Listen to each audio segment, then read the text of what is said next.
Big dub for the boys. Let's go. Finish the season strong. Big dub. Big dub. Big dub.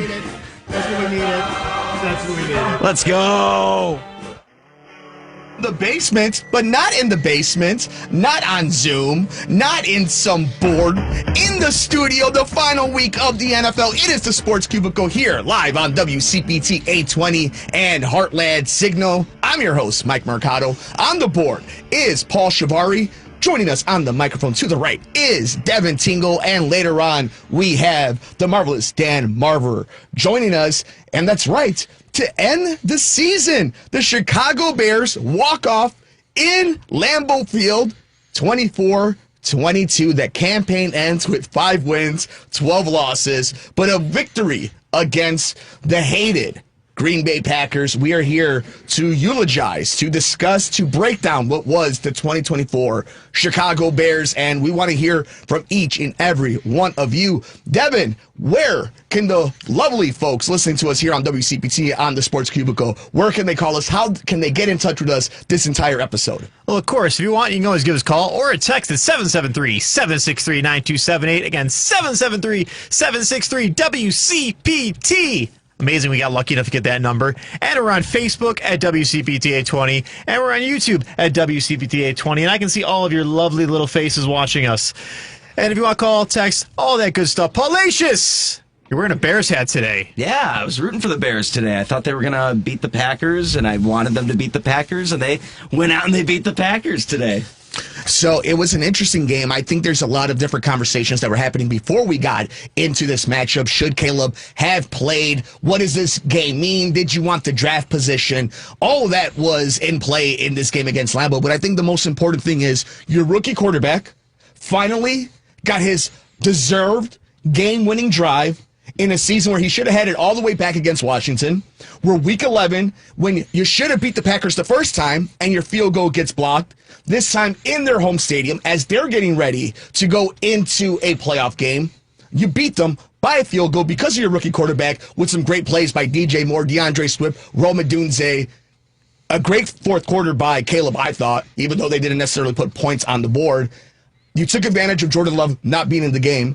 And more importantly, you might have been spoiler to the Packers. They might have to play on a Saturday instead of a Sunday. And we know in the NFL, by the 19th week you're playing football, every day matters for recovery.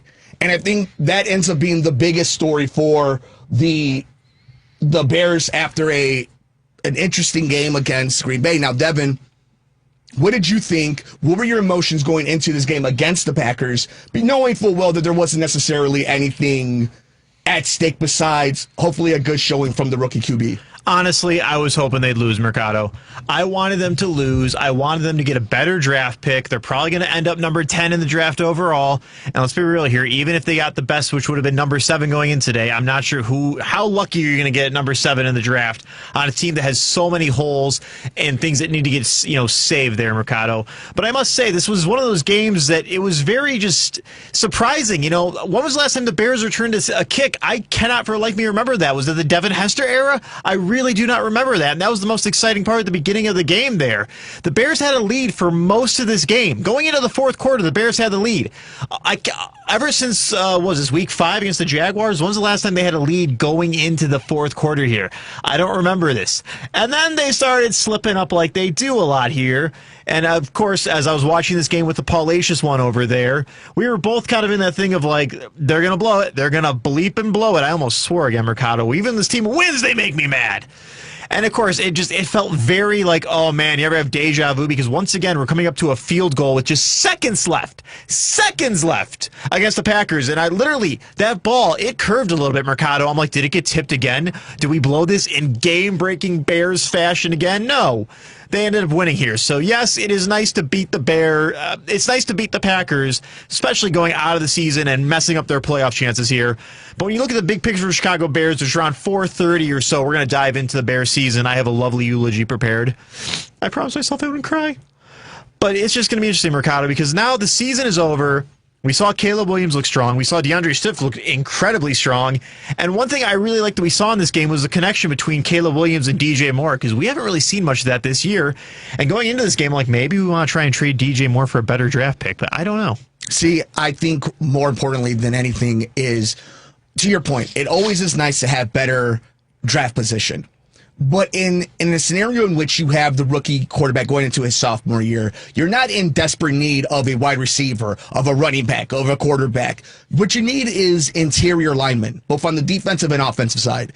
And I don't think the Bears have played themselves out of getting a strong candidate at rookie for that come NFL draft season. And we know they have, I think it's like $80 million in cap space going into next season. So we know that's what they're going to attack. I think more what was really important, what was impactful for this game was they didn't give up. This team, and I've questioned it, we've heard a lot of talking from the players on this team, and I'm all for hearing players speak their minds and tell us what they're going through and how they see things going for them. But when you're losing games and your coach has been fired, the offensive coordinator has been fired, your entire coaching staff has been elevated, and you're still doing the boneheaded mistakes, you're still finding weird ways to lose, it's on the players to try to steer things correctly. It's been on them the last few weeks. And this week, in this game with adversity, with even some self-inflicted wounds, they found a way to win a game that they've lost all season against a playoff team. And I get it that Jordan Love was out of the game. But that happens everywhere along the NFL. And for all those who kind of, at the very least, are cynical about the win, which I get, it's only their, fifth win, we said? What if they had lost? How hard in the paint would you have gone on Caleb Williams for that fumble with DJ Moore if they had lost that game? You're going into 2025 now with better emotions, seeing your rookie QB for the first time in his career go to Lambeau Field in the coldest game he's ever played, and they found a way to win. And that's the thing, I'm glad you brought that up. Yeah, Jordan Love was out for a huge chunk of this game, Mercado, but does Caleb Williams play defense? Is he our strong safety, our cornerback? No, he's our quarterback here. And we got 21 points in this game. I mean, one was off a kick return, but still, it's like just definitely seeing that this is a guy that against a playoff defense, let alone, who had a pretty good performing today. You know, it's one of those things that really does kind of show there, Mercado, because we in Chicago love to poo-poo on the quarterback so dang much here. But it does kind of make me wonder what has been the problem with this team for so many years now. Is it the coaching? Is it the quarterback? Is it all this overall here? But, you know, as much as I wanted Matt Eberflus gone, his defense was so much stronger here. But keeping the Packers to a 14-point, even, you know, with it being a backup quarterback, still pretty impressive when you still have guys like Josh Jacobs and whatnot on that team. So I think the real question now is, what is the front office and coaching staff going to look forward, looking forward to the future? What is the coaching staff going to look like? Is Ryan Poles going to be the general manager of the Chicago Bears? Is Ben Johnson going to be the head coach of the Chicago Bears? And luckily for us, in just a few moments, to kind of make us all feel a little bit smarter, as somebody who's been plugged into the Chicago Bears, has been there from the beginning of the season in the locker room. Virginia McCaskey. Other than Virginia McCaskey, happy birthday, Virginia McCaskey. Josh Buckholzer is going to join us in just a few minutes to break down what he saw today and the entire season in this Bears campaign. But it's the ultimate question we want to hear from you as we eulogize, as we put to bed this Bears season. What did you think about this big win against the Packers? Was it a big win? What did you think about Caleb Williams' rookie season? Do you believe Ryan Poles will be the general manager of the Chicago Bears next season? And who do you believe is the front runner? And who do you believe should be the head coach of the Chicago Bears? Paulie, before we hit the phone lines, before we get to our amazing guests, your thought about the game and kind of the future of the Chicago Bears when it comes to their general manager and coaching staff. As far as the game, I'm happy to see them win. Thought that they could win. I thought it was just, they haven't been playing horribly. I think we over-exaggerate this team because of the high expectations going into the season. But I think that even in a 10-game losing streak, we looked it up, Devin and I, within a one score in 5 of those games. So close, almost beat Green Bay on a field goal, similar situation just 7 weeks ago. So it was neat to see that they ended up making up for that in a way, that, you know, the away team won this series this year.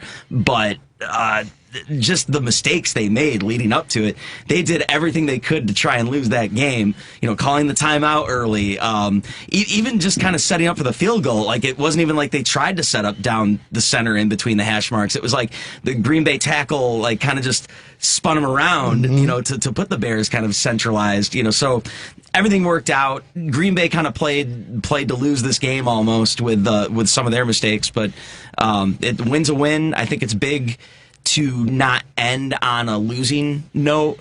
You know, at the very least, I think it's for morale for the team. It's something to go off of, but at the same time, you know, I wouldn't be bragging about this win, but at the same time, less and less you'll see the lopsided Green Bay over the Bears in the, you know, long time, all-time series of the last 20 years or whatever it is, where the Bears have only won a handful of times. So it'll be nice to have another victory in that category. But the team is obviously, it definitely needs coaching. It definitely needs structure. It definitely needs a few more players. But I think in a very tough NFC North, they were a very competitive opponent. They weren't a pushover team to any of those, you know, strong teams in the NFC North. So I'd like to see what they end up doing next year and in the offseason to make themselves good again. Devin, where can the fine folks listen to us on this final Bears post-game conversation here on the Sports Cubicle on WCPT 820? Well, of course, you can find us on WCPT 820 AM. You can find us on YouTube at WCPT 820 AM. Thank you, Andy. You can find us on Facebook at WCPT 820 AM, Chicago's Progressive Talk. I think we're even on Twitter or X. I don't know why, but hey, we got to invade those two spaces somehow. And you can find us at heartlandsignal.com. Just go to the very bottom of the page. I don't know why they keep us at the bottom. You click on that little tab on the right. It should be on the left that says press play for the Sports Cubicle. And if they want to call in, you can call us at 773-763-9278. You can also text us at, guess what, 773-763-9278. So, friend of the show, somebody who's been here from the entire jump street of this campaign. You can check him out over at Clocker Sports, Triple Zeros, of course, Heavy on Sports. He is also planning right now his taxes, your taxes. He has a spaceship ready. He is part of NASA. He has 1,000 jobs. He is our brother. He is your brother. He is Josh Buckwalter. Josh, what's up, brother? Man, thanks for having me on. That introduction is always great. Josh, I'm sorry. I didn't know we were brothers until just now. I forgot to get you a Christmas present. It's all good. He shared with me anyway. Okay, good. There it is. So, Josh, for all of you who want some insider great stuff, follow him on Twitter at Josh G. Buck. You have some great interviews, some conversations you have with the players in the locker room right after practices, of course, after games. And no games seem so much sweeter than what we just saw in Lambeau Field as the Chicago Bears found a way to win a football game 24-22, their 5th win of the season. Your initial thoughts of the fallout of the win, Caleb's first win at Lambeau Field? I think that there's no better way to end the season. I'm actually opening up my article for the post-game wrap-up. It was a game that was full of redemption stories. And we can fawn over how Carlos Santos got that 50-plus yarder to win it. And that's great. You know, he deserves it as much as anybody. But we also have to talk about how Caleb drove the team into position to get there after they had given up the lead. That's what you want your quarterback, your QB1, to look like in the clutch moments, and he delivered. There were some hiccups along the way. That's to be expected, especially at this point of the season. We know what this group is by now. But you want them to end up on a high note. We talk all season about there being no moral victories, but going out with a win like this in the way that they did it is undoubtedly a moral victory I think that they will take 100 times out of 100. Josh, Mercado said you've been in the locker room here, and they had a big win today, so I'm just curious, was there a different atmosphere in the locker room today as opposed to the past 10 weeks? And have you seen the team in the locker room, I guess, you know, their correlation and compassion change, I guess, so to speak?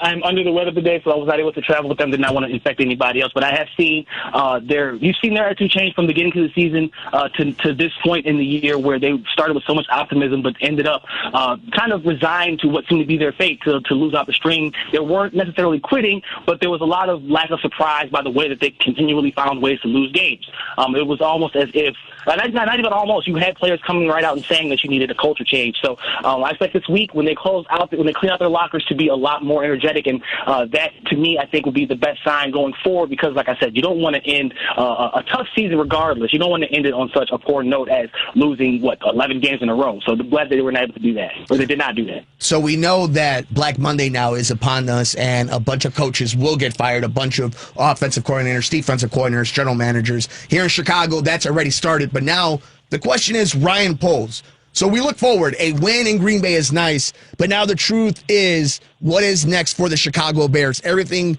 is about Caleb, and that includes who the person is that's going to build a roster and who's going to coach those players. So let's put your feet to the fire, Josh. Do you think Ryan Poles is going to be the general manager of the Chicago Bears next season? I do. At this stage, I do. And if for no other reason than to say if you're going to highlight the things that are good about this roster, including Caleb Williams, then that's going to have to go under Ryan Poles' docket, right? Now, you can criticize him for the mistakes, and there are plenty to choose from.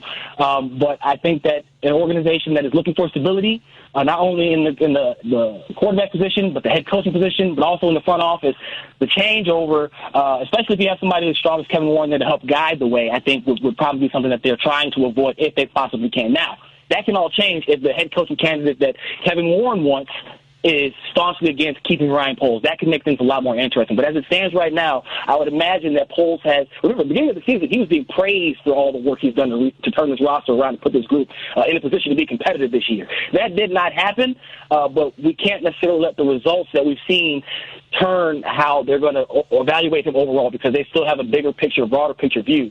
You can point to this thing here and that thing there and say, if that works out, Poles' job, the job that he's done looks a lot better. So I feel like that's the approach they're going to take, if possible. So let's keep everything even. Let's put anything as possible in this scenario.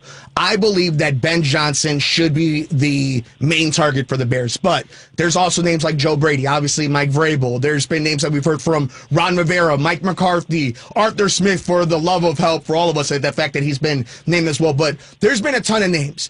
You cannot mess this up, whether it's Ryan Poles or a brand new general manager that comes in with your head coach.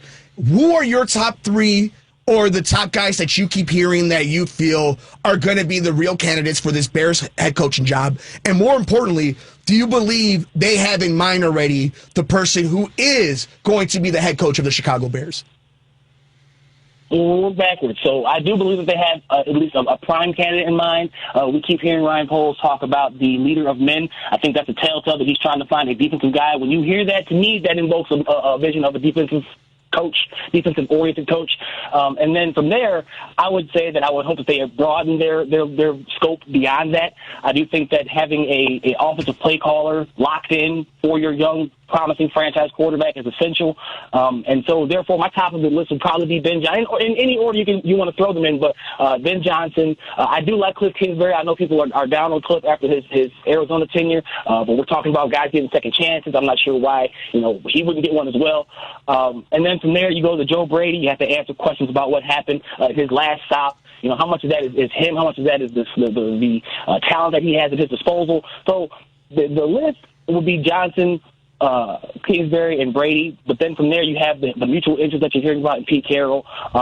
You have Brian Flores was Ryan Poles' college teammate. There's connections to a lot of these older coaches, too, these retreads as well. So I'm not sure that there's a clear-cut favorite. I think they have a guy they want in mind, but I'm not sure that I would say there's a favorite for the job just yet. And we need to find out whose agent is who. He is Josh Buckholzer. You can find him on social media at Josh G. Buck. He does amazing work all over media, of course, heavy on sports, Clocker Sports, Triple Zeros, LWO Sports, Soaring Down South. He's always in the Bears locker room. You could catch him pre- and post-game. He is a must follow if you are a Bears fan or a fan of sports in general. So, Josh, I know it's going to take until we get to the head coach hiring, obviously, but I've been talking about the draft, I think, since week 10, 11, once we realized this team's season was over here. My question is, it looks like the Bears, at the best, are going to finish with the 10th pick overall in the draft here. My question is, who do you think they're going to draft versus who you want them to draft? Because let's be real here. Does this team ever fully listen to its fans? No, they don't. But, there's an adage in professional sports that when you start listening to the fans, you join them. So I can't tell anybody how to run their business because I'll be danged if they try to tell me how to run mine. So, bring back Cutler! Caleb was the first quarterback to beat the Packers in Lambeau since Jay Cutler. So, hey, there you go. I really hope that they target the trenches. And to me, that means that you might be able to even trade back to accumulate some more picks to double up on that. But they have to get some premium talent up front. They've tried to go the bargain route too many times. Just look at who the makeup is. I think they got the 23rd most expensive offensive line in the league. You're getting what you're paying for there. And so I would really hope, expect, and think that they will target some offensive line help to protect Caleb Williams better than he was this season. So this is where I get a little frustrated, or at the very least confused in how they're going to handle this, because obviously, like you just said, right, if they start acting and reacting to what fans want, they'll end up just with us. But the idea is They got to start interviewing coaches. They have to start scouting players for college right now. They have to get ready. They have a lot of money in free agency, so they have to make their decisions. Tomorrow morning at 8 o'clock, 9 o'clock, when a lot of people are having their coffee, we need to know who the GM of the Chicago Bears is. We have to know what his list is going to look like with Kevin Warren, because you're going against other teams in the NFL, including possibly the Cowboys, the Giants, you name them. So, I mean, in your opinion, how fast are they going to react? How fast are we going to know? I mean, is it going to be as early as 7 p.m. when all the games are done, what the future is going to look like for all these guys? I would imagine that we get an announcement on the current staff in place soon after the official final staff of the season. And then as far as their next search, I would imagine they try to draw that out. I don't think they want to rush into it like they did this last time. It did not work out well for them, especially if Poles is going to be heading it. I think he'll be a little bit more deliberate this time. Remember, he could also lose his right-hand man, Ian Cunningham, this offseason, and I think that's a very interesting dynamic because we've seen Cunningham kind of save Poles from making some lesser-than deals in the past, and that could be something that changes how maybe even the ownership and Warren views him. So a lot of variables at play there as the season ends, but I do think that we'll get confirmation or some kind of closure on this season relatively quickly when the final snap is played in the NFL. Well, I'm just looking at the kind of the rules now for interviewing coaches that are still on playoff staffs, and like tonight's game has huge implications because I think it's like the winner of tonight's game can do a virtual interview this week, but the loser of tonight's game can't do an interview, and then in-person interviews starts after the divisional round, which I didn't realize was a rule. So that would be Josh Wright. That would be Ben Johnson and Brian Flores, essentially, will determine how early the Bears can coach any of these guys, right? Aaron Glenn as well. There you go, Aaron Glenn, right? And that's why you take your time. You don't want to rush into it because you're limiting yourself from the pool of candidates that you might really want just because you're trying to get something done. So that's why I don't think that they'll rush to any of it, because even if you get that interview in that brief window, it's probably not all the information that you want to get. There's a strict time limit on how long the interviews can be. And so I feel like they'll take their time and make sure they're doing this right, because this is, guys, if Poles comes back, I'm not sure how much more of a precarious situation the Bears could really find themselves in when you have a Caleb Williams already there showing you what he's showing you and all the clear deficiencies elsewhere around the roster. Josh, before we let you go, there is one thing I want to talk about that's outside of Soldier Field, but in the realm of Chicago sports. But really fast, make sure you guys are following us on YouTube at the Sports Cubicle, and currently right now on WCPT 820, we can see your comments. And this is a question that I think we're going to kind of end the entire segment before the 5 o'clock hours. Do the Bears pay for O-line or draft several pieces? This is from Ariel. Shout out to you for watching us. Shout out to everybody watching and listening. And I think Josh brings up a great point. Whether it's drafting or money, that's what they're going to focus on, is interior alignment help. And I think that is going to be the main focus, because you need to protect your most valuable asset, and that is your quarterback. But Josh, a valuable asset in Chicago is the love and admiration for number one, Simeon High School, Derrick Rose, and we saw the big ceremony at the United Center this weekend. We know number one will be retired. No one else will wear that jersey in Chicago. So many emotions, so many opinions. What were your thoughts when you heard the announcement, when you've seen the videos, you've seen the love showed? Everybody says your favorite point guard's favorite point guard. What did you think about the entire news cycle, the entire story of Derrick Rose getting his jersey retired and getting all this love from the Chicago Bulls? I think my favorite line to come out of the entire thing was Joakim Noah saying that Rose was the people's champ. And anybody that was around to witness his run with the Bulls, those Bulls teams, knows exactly what Noah was speaking on. And it was misty-eyed, man. It was something that really brought some emotion out, because the journey that he went through, not only getting to the point where he was the Bulls superstar, but also what happened after that. And to see it come back full circle in such a heartwarming way was just great. Josh, you are the man. Thank you so much. What a great 2024 for you. So proud of you. All the love to you and your family, of course. You can follow him at Josh G. Buck over on Twitter, on X, all over social media. He's, of course, on Clocker Sports, on Triple Zeros, Heavy on Sports, LWO Sports, Soaring Down South. Josh, thank you so much, brothers. Any last words to put a bow on the 2024 Chicago Bears? Thank you to you guys for having me on. Thank you to the fans for their support. Looking forward to many more seasons in the future. You're the best, Josh. Thank you so much. Josh Bocoulter joining us here on the Sports Cubicle, WCPT 820 and HeartlandSignal.com. Devin Tingle, Paul Chivari, I'm Mike Mercado. We got so much left here on this episode of the Sports Cubicle. Keep it tuned here.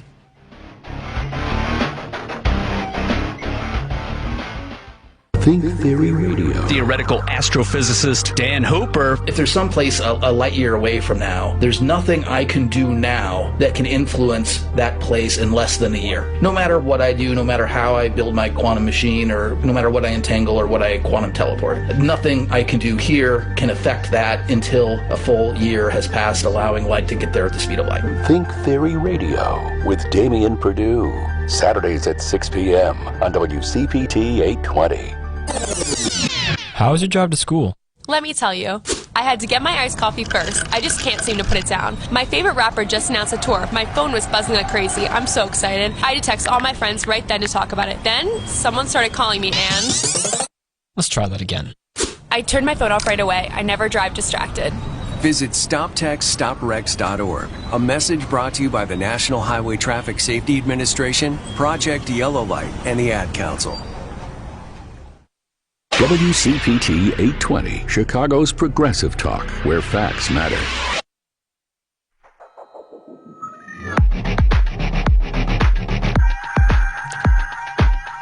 So this is what a Bears victory show feels like? The Bears find a way to beat the Green Bay Packers 24-22 in Green Bay. Their record now 5-12 in the season. Caleb Williams, 21 of 29, 148 yards, and 1 touchdown. Jordan Love leaving the game with an injury. Christian Watson leaving the game with an injury. Now, what's on the line for Green Bay is a game on Saturday or Sunday. Will they have enough time to get healthy? We are here on the Sports Cubicle on WCPT 820 and Heartland Signal. He's Devin Tingle. He's Paul Chivari. I'm Mike Mercado. The marvelous one, Dan Marver, will join us in just a little while. And we are taking your calls on the Chicago Bears' final game of the season as we now look forward to the draft. Wait, before we go to calls, we need to do something here because I guess... You're right. It's only right. We all got to step away, everybody. Dearly beloved, thank you all for coming. I'm sorry. I promised myself I'd keep a straight face here because shut those kids down. We are ready to mourn the loss of the Chicago Bears. Thankfully, I thought they'd lose today, so a lot of my speech has been cut. Because, well, of course, when do the Bears ever do what we want them to do here? And as you can tell, this is music you can hear on WNDZ 24/7. Back to the Chicago Bears, everyone. A team that had such high promise of finishing 9-8, finishing a measly 5-12 here. We came so far. We had the once-in-a-lifetime generational talent, Trevor Lawrence. I mean, Caleb Williams. We've heard that one before, haven't we? And he had so much great promise in DJ Moore coming, and him into barely cohesing, getting along, making it all disappointing here. But hey, we got Keenan Allen, who's older than Paul, and has more receptions than Paul does in his entire lifetime. Sit down, Grandpa. I don't think Keenan Allen's older. I know he's not. That's a joke. No one in the NFL older than me. Oh my goodness, I'm losing my point here. We fired the one and only Matt Eberflus. We had the savior in Thomas Brown, who did not really do anything else for us. But now, Bears fans, the question is, do we give up hope? Do we look forward for next year? Yes. And what do we do on Sundays? And that is why, on Sundays, you need to go to your Goodwill, your thrift store now. You need to buy a copy of Titanic on VHS. VHS. Can't do it because on VHS, they have cassette number 1 and cassette number 2. It's because he couldn't do it last week. And cassette number 1 is much like the Bears in every game before halftime. They make you think they have a shot. They make you think they're going to win. And then you go to halftime, you get yourself a little beer, you go to the bathroom, and you put in cassette number 2, and they hit the iceberg, and just like the Bears, always blowing it in the end. And what do the Bears do this week? They ruin it. This is my speech. It's useless now. But hey, finishing 5-12 is better than finishing 4-13, I guess. Especially when you're beating the Green Bay Packers. In Walter Payton's name we pray. Amen. Amen. So is Matt Eberflus Billy Zane? Is Thomas Brown Kathy Bates? Who exactly is Caleb Jack or Rose? I need to know this. If he's on the team, he's Rose. If he's off team next year, he's Jack. There you go. So Thank you, Devin, for those lovely, lovely words. You are our pallbearer. And thank you, Bears, for ruining half what I was going to say.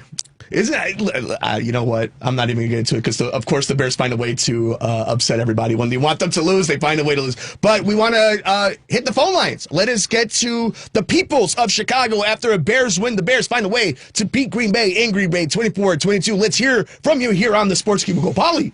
Oh, let's go to Brian from Joliet first. Ooh. What's going on, Brian? Good afternoon, gentlemen. Very insightful commentary, except I'm, as a Bears fan since 1969, I'm ecstatic, and you could say there's one thing I can't hack, it's the damn pack. And the Bears. Can we say that on radio? I think so. I think he should trademark it. Brian, let me ask you this. So it was obviously the Bears weren't going to go to the playoffs. Obviously, they weren't playing for a draft position for a quarterback. But it's a great time. It's always a great time to beat the Packers. Heading into this game, though, honestly, now that the victory's over, did you want Caleb Williams to play in this game? Yes, because it was necessary for him to get that kind of experience. I think he was wise not to be, running that much, but I mean, going for scrambling yards, extra yards that much. But yeah, definitely it needs that kind of experience, and I wanted them to win because, as I said, it's a win anyway, but it's against the Packers especially, and they did. Somebody was telling me that the game meant nothing to the Packers. Well, it dropped them from the 6th to the 7th seed, so that might put a hurt on their playoff chances, and I think it's good to win. To have a win. Maybe looking forward to next year on a positive note. I still think they need to fire Poles and hopefully get Ron Rivera in there as head coach. But I think in the draft 1 through 7, they need offensive linemen. There's things they need. I know that, but for now, I could be ecstatic. Thank you, Brian. We always appreciate you calling in. I think you really hit on a couple of these things, right? When we're talking about, you found the way. Now the Packers have to decide whether they're playing on. They're going to find out if they play on Saturday or Sunday. That's huge for recovery. And your rookie quarterback, I don't necessarily believe in momentum, but I do believe in things mattering for certain players, especially the guys that roll over to next year. Caleb Williams in his rookie season, finding a way to win in Lambeau Field is something that he can now check out.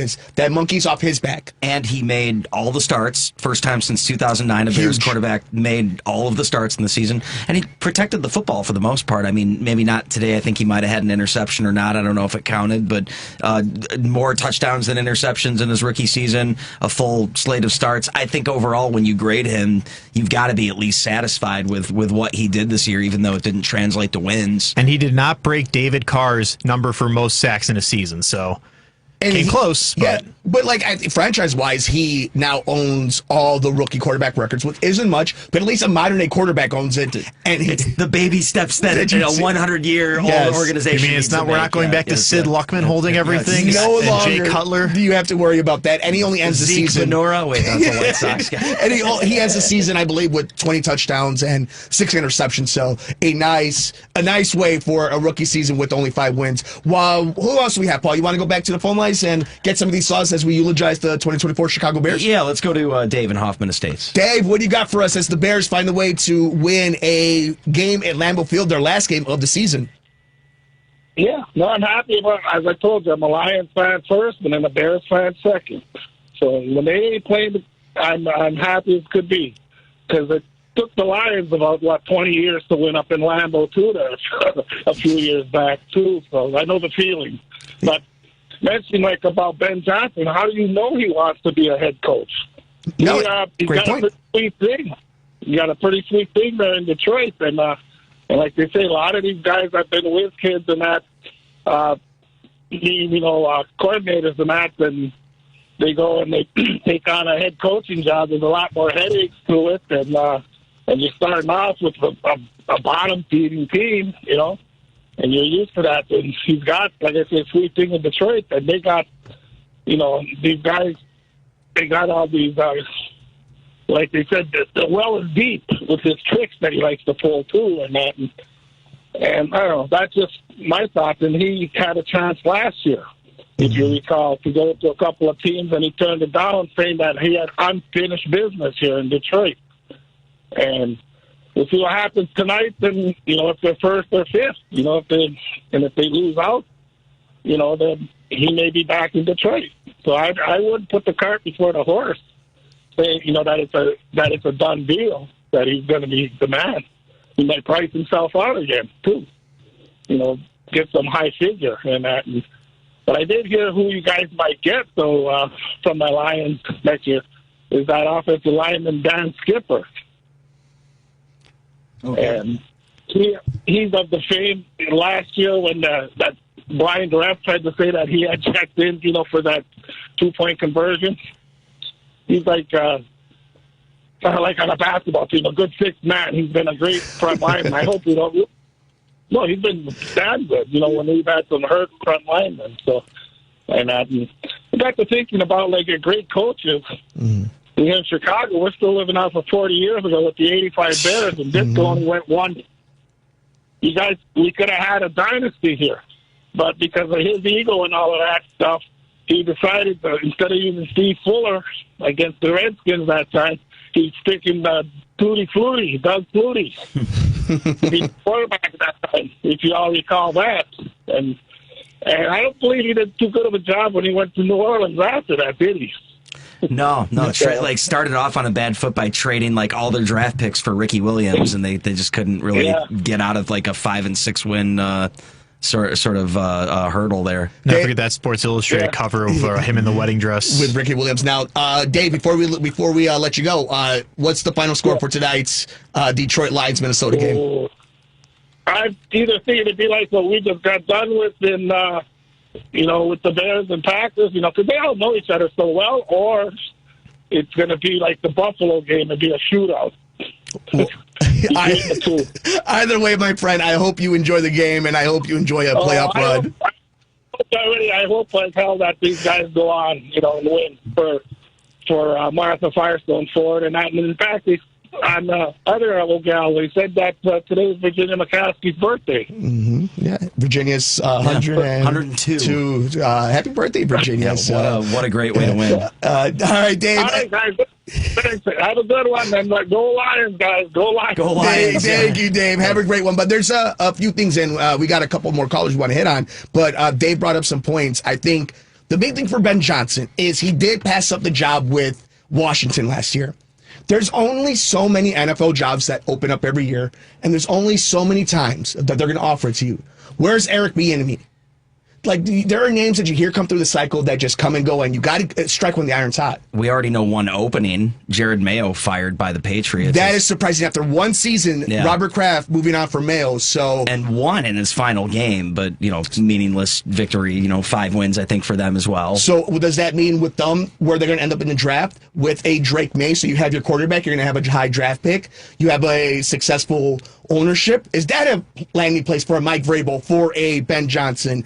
And I also think, too, the big game tonight, you mentioned it, and a shout out to you, how important, if you're Brian Flores, if you're the coaching staff in Detroit with Ben Johnson and Aaron Glenn, right? You got to win, and you get a chance for an early interview. But who else do we have on the phone? Do we have some other callers? We got one more. We got Jim from Chicago. Jim. We got other people calling in. I just haven't gotten a chance to screen them yet. No. And please, give us a call, 773-763-9278. We want to hear your thoughts. This is the time. It is an open. We have opened the funeral home as we eulogize the Chicago Bears here on the Sports Cubicle. It's Devin Tingle. It's Paul Chivari. I'm Mike Mercado. And Jim, a Bears win. Lambeau Field to end the season. Caleb Williams owns all the rookie quarterback records. 5-12 on the season. Not so much fun, but a fun victory when you get it. What do you got, my friend? First of all, I think that they were the biggest dog all season. They were 10.5-point dogs in this game. I don't know what the money line was, but also very juicy. But what the thing that they have to really improve is they've got to get the first quarter has been a miserable situation. We haven't scored any points in the first quarter. We rarely go into the lead except for today, but it's a different team. I've been watching the Bears since Brian's been watching since '69. I've been watching since '60. I watched the '63 championship. But the point is, the Bears with the lead, they get more physical with the lead. For some reason, I think any team's like that. I think if you looked over the history of football, if you're ahead, if you can get 7 to 10 points ahead early, they couldn't get a lead all year. The first quarter was always a dead quarter for them. And that's what they've got to figure out going into the next season. They've got to get some points on the board early. I don't know if you guys agree on that, but Jim, I think you're 100% correct. Because think about this, especially when you have a rookie quarterback and an offensive scheme with Shane Waldron this season. How many times you were behind the 8 ball? How many times your defense was trying to make up for a bad start, and you knew you were going to be down? Right, and you're overdoing everything. But the point is, the Bears, you got a good. They played the Packers even, let's say, both games. They were both even games, which is encouraging. But the point is, I think they'll figure it out. The new coaches, whoever it's going to be, he's got to figure out how in the heck do we come out of the gate a little faster than we did last year. That's all, because I know that we can even up the season when we can figure that out. And the thing, anyway, Jim, yeah, go ahead. And the thing is, Jim, do you feel better this? Because when we brought Matt Eberflus in, this team was pretty much a bleep and train wreck here. Now, whoever they bring in now has pretty much all the tools to succeed with just a few holes point out here now. So do you feel this is a place that maybe more coaches are going to be willing to want to go as opposed to Matt Eberflus, who's probably the guy who answered the phone?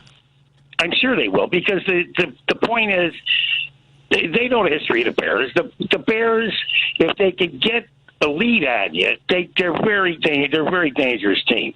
But from behind, if you're in the half and you're behind 10 points or 15 points, whatever you're down by, the whole complexion of the game changes. But I think that'll be the coach's biggest job, is to try to get points early in these games. Anyway, you guys have a great show, and thanks a million, guys. Thank you. Happy New Year, Jim. Thank you so much for joining us, bud. So, we are eulogizing Chicago Bears. We've had some great calls. Josh Buckholter has joined us. And as we get ready for the 5 o'clock hour, because it's been a busy few days in the world of sports here in Chicago and nationally, we are here on the Sports Cubicle. It's Devin Tingle, Paul Chivari, I'm Mike Mercado, WCPT 820 Chicago, and of course, HeartlandSignal.com. You can check us out on YouTube at the Sports Cubicle. Give us a call. Text us at 773-763-9278. And currently on YouTube at WCPT 820. Leave a chat so we can be interactive and talk about the final game of the season for the Chicago Bears. And as we wrap up what I would say frustrating yet intriguing season of the Chicago Bears, Devin, I think I want to run this by you. Regardless of what happened, I think it was a successful season for Caleb. Very much so, because this kind of reminded me a lot of, 3 years ago when they finished 3-14 in Justin Fields' rookie season. It's very much one of those things where it's like, granted, we all came in here thinking they're going to have a winning record for the first time, and good question. But now seeing this team, we saw a lot from Caleb Williams here. I actually pulled up his stats, Mercado, because there was 1 year off about. Let's just take a look here by the numbers. I'm going to go through his career, which is also the same as this season. Mind-blowing.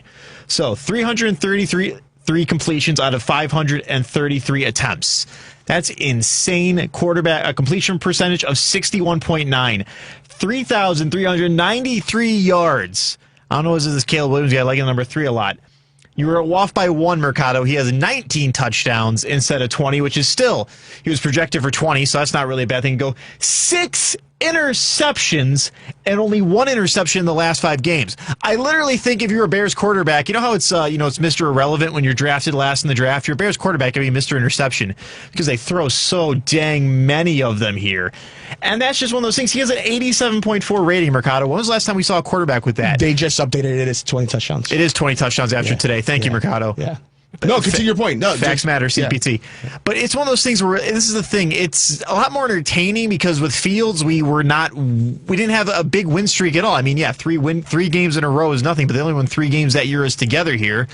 And Caleb's, beat the Packers, but we're also way more close in a lot of these games than we were during the Fields era. And I'm not trying to poo-poo on Justin Fields here, but we're definitely seeing. This is the thing. When you have a rookie quarterback, you're not all going to have the RG3 year or the Jaden Daniels year. It must be some rookie quarterback quarterback in Washington. You got to go to the playoffs right away. But, we have to see this here. And now we're seeing what works with a guy like Caleb Williams and how he's going to work with this team here, because it is clear we're seeing this. This isn't in 3 or 4 years we're going to go and draft whoever the heck next, Peyton Manning's kid or Tom Brady's kid or whoever the big name is in the next 4 or 5 years, and not repeat the Bears cycle of just trying something new and throwing doo-doo to the wall to see what sticks here. We found the quarterback. We found the kid. And he stayed healthy. How many times has this man been sacked? It's close to 70, Mercado. And he started and completed all 17 games. Not even 16, 17. Because they had to add that one extra one here.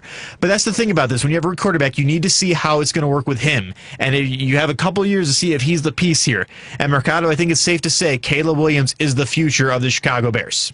Yeah, what I'm more interested in beyond Caleb Williams and his development next year, where your coaching staff comes from, Ryan Poles, if he comes back next season, if you look at it, and Josh brought up a great point that we have to give his flowers, his props for all the great moves that he did make. Because if we're going to sit here and say the Bears got their franchise quarterback, it's because of Ryan Poles and the moves he made. But a lot of the guys that were brought in as free agents or highly scouted or reached or thought of to be projects by Ryan Poles has backfired more often than not. And I still am somebody who believes you can't draft a left tackle in the 3rd round like they did as a project. You can't draft a punter as good as Taylor has been in the 4th round when you have things you need to work on, when you know you need an offensive line. Don't forget, Ryan Poles went into this season talking up how much he loved the offensive line and what they had. They believed in it. This team had Nate Davis at one point. They went out of their way to get him. I don't know if I trust Ryan Poles in all of scouting.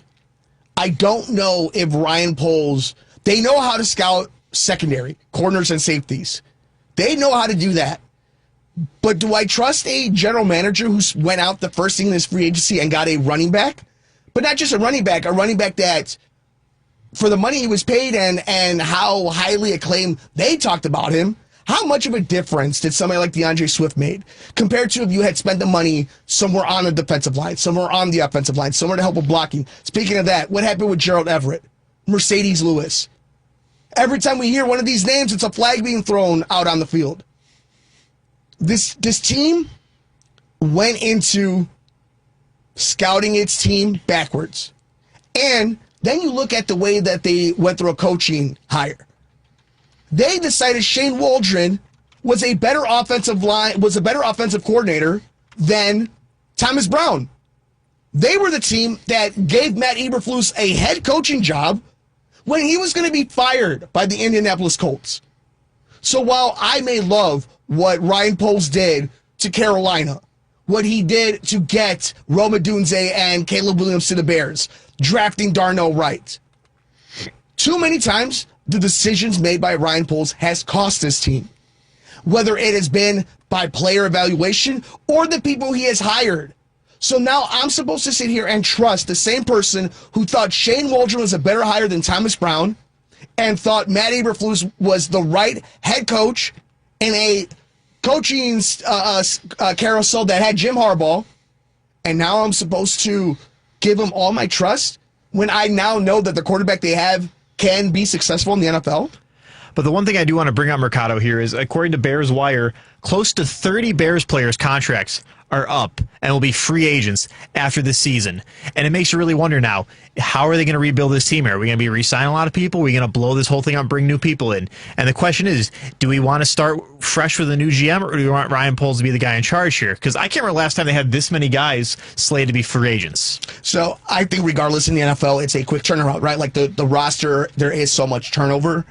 You're in a spot right now where a lot of your stars, defensively, offensively, are still under contract, and more importantly, your rookie quarterback's on his rookie deal. But that's where we're going to find out, whether it's later today on a Sunday, whether it's on Black Monday. It is important to know what the Bears, what Kevin Warren, what the McCaskies want to do with Ryan Poles. I don't advocate for anybody to ever lose their job. Nobody should. You're a better man than I am. You shouldn't. There's only so many of these jobs. They're hard jobs. Only one team gets to win a Super Bowl. But I also understand that a the Bears need to do something that the great teams do. Not just pretend that you're one of them, not live off your legacy. The great teams win within the margins. They get the best out of players. They scout players that other teams aren't. They get coaches that get the best out of their players. They have people in their marketing staff that make their team look good. Their training staff keeps their players healthy. Their nutrition staff keeps them well fed. These are things that great organizations do that we don't hear about. And then the things we do see on the field: game management, clock management, awareness, communication. These are things Bears fans continuously ask for. Whether it was from Ryan Pace, Ryan Poles, Jerry Angelo, you name who you want. Phil Emery. That is all Bears fans have been asking for since 2010. And they use, because it's a simple way of saying leader of men, leadership. What you're just asking for is somebody to be competent at their job. And while Ryan Poles has done some special things in the most important decisions that he has had to make, more specifically, the hiring process of the head coach was a big, fat F.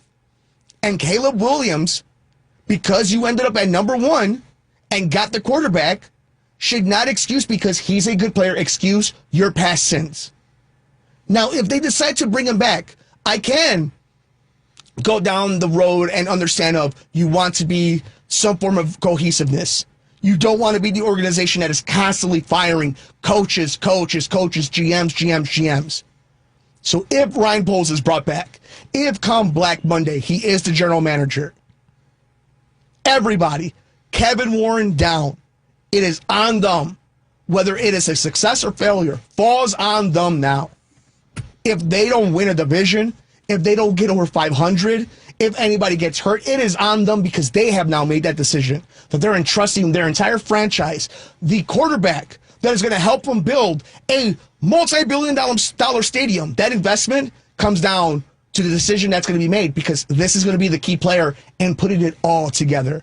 But we want to know your thoughts at 773-763-9278. The Chicago Bears go to Green Bay and beat the Packers 24-22, 5-12 on the season. We're here on WCPT 820 and Heartland Signal. I'm your host, Mike Mercado. He is Devin Tingle. He is Paul Chivari. But we got a lot of other stuff coming up on this edition. We have some Derrick Rose talk.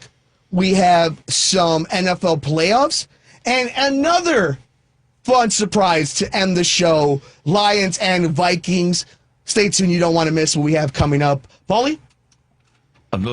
We got Derrick Rose, college football playoff. Marver is probably going to call in, and we'll talk about the Winter Classic, which I don't think there was anything really eventful to talk about. Yeah, the Titanic. I'm talking Marver. So Marver on the Titanic. I didn't even know that was him. I know, it looks just like Jack Dawson. Paulie, before we hit the break, I just wanted to throw it to you, though, putting the Bears to rest. Any, I guess, final thoughts on what you saw here in Chicago week to week? You heard so many post-game shows. You saw so many different interviews we've done. Anything kind of to put a bow on it from your perspective on the 2024 campaign that was, definitely not what you would call success, but there were successes within it. Your kind of thoughts to put it to rest, the 2024 Bears. Yeah, they were horribly underprepared, and hopefully they can get set straight. There's too many, taking timeouts at weird times or not taking timeouts at times where they should have, not being prepared with plays, not really having sort of like in-game sort of adjustments that they need to make. So I can't wait to see what they do in the offseason. And I think they should keep Ryan Poles. I think he's earned at least one more season, one more coaching change. My hope was that maybe Matt Eberflus wasn't his first choice last time around, and perhaps this time around ownership will give him a little bit more leeway if that was the case. So we'll see what he does. But I know you're big on Ben Johnson. I'm bigger on like the Pete Carroll, sort of get somebody that's been there, kind of been there, done that sort of guy rather than a guy just starting out. But it'd be so Bears if they just kind of bring in a Ben Johnson or a unproven coordinator. And one thing about Pete Carroll is look at his quarterback development. I mean, look at Russell Wilson on the Seahawks versus on the Broncos. Look at Geno Smith anywhere else versus on the Seahawks. And granted, Geno Smith out Pete Carroll still performing quite well. But I must say, it's like if you want a head coach who knows how to work with a quarterback and you have a rookie quarterback who's the future of this team, I think he'd be one of the best bets to get. So I think that's interesting. Pete Carroll may be the only 70-plus-year-old where you could be like, no, he's a legit young soul, young spirit. But I think normal Bears, Ben Johnson, I'm with you. More years than not, they would go after the unknown, unproven coordinator and spend no money. But this is the rare year where the unknown, proven coordinator is kind of the consensus top candidate. So are the Bears doing a Bears thing, or are they not, where they got the best candidate or they got the unproven one? Again, the Bears have worked themselves into such a Bear scenario where either way, they may get their guy, but he's an unproven guy. So we'll see how it plays out for them, and they're going to have to cough up the money. But if they're the White Sox, they just remove the interim tag off of the current guy, but I don't think that's the move either. Well, and on that note, we're going to move on from Chicago Bears talk, but we promise you no threats. There won't be any White Sox talk in the 5 o'clock hour. We're going to talk Derrick Rose, his big day at the United Center, and what that means for the city of Chicago. The marvelous one, Dan Marver, will call in. Winter Classic, college football. Who else knows what that man is thinking about? So we'll talk to him. Of course, we're going to have ourselves a new friend of the show, joining us as we talk NFL playoffs and Lions at Vikings. He's Devin Tingle. He's Paul Chivari. I'm Mike Mercado. We're here on WCPT 820 at Heartland Signal. It is the Sports Cubicle.